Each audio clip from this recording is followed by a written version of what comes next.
In a quiet, shadowed corner of the city's bustling and overcrowded animal shelter sat a cage. A cage that no one, not even the bravest, dared to approach.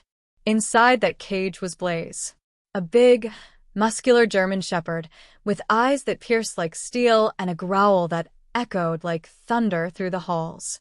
Just one look at him was enough to make your heart skip. His name? It wasn't just whispered, it was feared. Workers spoke of him like a ghost story, one passed down in hushed voices. His presence alone sent shivers down spines. Aggressive, the report said. Unpredictable. Dangerous. Signs slapped on his kennel screamed, "Do not approach." Danger. As if to shield everyone from what lurked behind those metal bars. Even the seasoned volunteers, the ones who had seen it all, would share quiet, grim tales, how experienced handlers had once left his cage limping, bleeding, shaken to their core. Blaze wasn't just another rescue case. To most, he was a tragedy waiting to happen, a walking time bomb with a fuse no one dared light. Days turned into long, heavy weeks. People stopped glancing at his kennel. It became like a ghost zone. Forgotten. Empty of hope. Blaze sat in silence, curled in the farthest corner, eyes cold, his snarl always ready, a growl for anyone who dared care. A soul abandoned by the world. A heart hardened by betrayal. No one said it aloud, but the truth hung heavy in the air. Blaze had been given up on. Completely. But, as life often loves to surprise us, fate had something different in mind. The shelter staff tried every option under the sun. Behavior experts, top-notch trainers, even animal whisperers from local rescues, they all came in with hope and left defeated. Blaze refused treats from every outstretched hand. He turned away from soft voices and gentle whistles. Whenever someone stepped a little too close, his lips curled back, teeth gleaming, and that terrifying, low growl would spill out, freezing them mid-step. One night, Mrs. Harris, a silver-haired volunteer who had spent more than 3 decades working with troubled dogs, walked past his cage and paused. She shook her head, eyes glistening with quiet sadness. "Someone broke that dog," she murmured, locking his cage for the night. "And they broke him bad." His body wore his past like armor. Faint burn marks along his ribs, a limp from an old injury that never healed right, and those eyes? They weren't just angry, they were tired. They screamed of fear, of pain, of betrayal. Then, on a rainy, gray afternoon when thunder rolled and most of the shelter had emptied out, the story took a turn. A little girl named Emma walked in, her tiny fingers tightly wrapped around her father's hand. She couldn't have been more than 7. Small frame, big eyes, the kind that saw the world differently. She wasn't there for a bouncy puppy like most kids.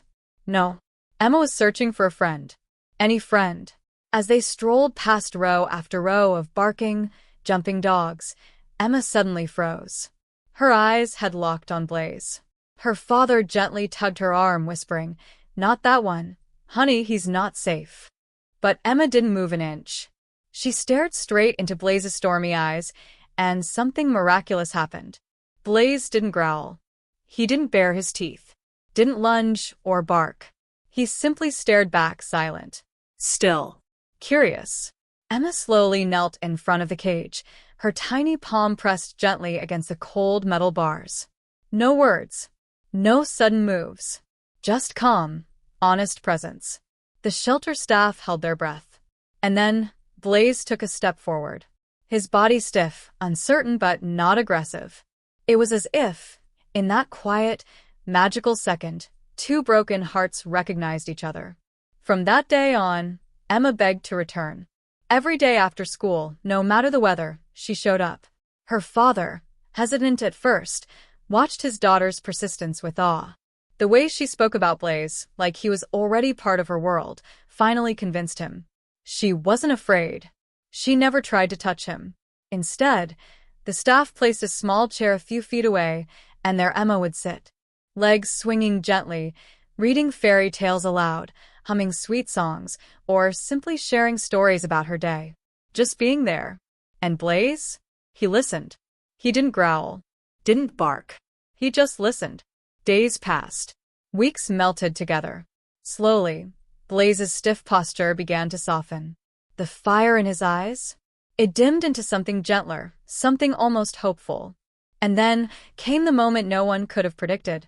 Emma dropped a small stuffed toy by accident. It rolled toward Blaze's cage. The room tensed. Everyone froze. But Blaze didn't snap. He crept forward slow, careful, and sniffed it. Emma didn't reach for it. She just smiled, a warm, trusting smile. That single moment, it was the crack in the wall that had kept Blaze trapped inside himself. It was a Saturday morning when the miracle deepened. Emma arrived early, holding a small sandwich wrapped in paper. She sat in her usual spot, took a bite, then gently tore a tiny piece and slid it toward the bars. Blaze watched. Time seemed to freeze. Tick-tick. Then he moved. He sniffed, looked at Emma, then back at the crumb, and finally he ate it. Gasps echoed. The manager teared up. Because it wasn't just about food, it was about trust. A trust Blaze hadn't offered anyone in what felt like forever. Emma offered another piece. Open palm, rested gently just inside the cage. Blaze hesitated, shook slightly, and then, with the softest movement, he took it from her hand. From that moment forward, the impossible became possible. Blaze started waiting for her, approaching her, wagging. When she came near, Emma introduced tiny games, rolling a ball toward his kennel. At first, he just watched confused, but one day he gently nudged it back. Emma squealed with joy, and the entire shelter lit up with hope. He began to whimper when she left, pressing his nose to the bars, as if saying, "Please stay. Just a little longer." Moved beyond words, Emma's parents spoke to the shelter director. Home checks, paperwork, promises, everything was carefully arranged. Because this wasn't just adoption. It was destiny. Blaze, the feared, broken, unreachable dog, was going home. The day he walked out of that shelter, people lined the halls. Some cried. Some clapped. Blaze? He walked beside Emma like he'd done it his whole life. Head high, tail wagging, heart full. At home, he explored every room, then curled up right at Emma's feet. As if to say, this is where I belong. She hugged him tight, whispered, "You're safe now, Blaze." Forever. He had found not just a home, but a purpose, a family, a future. All because one little girl looked past the growl and saw the heart still beating underneath.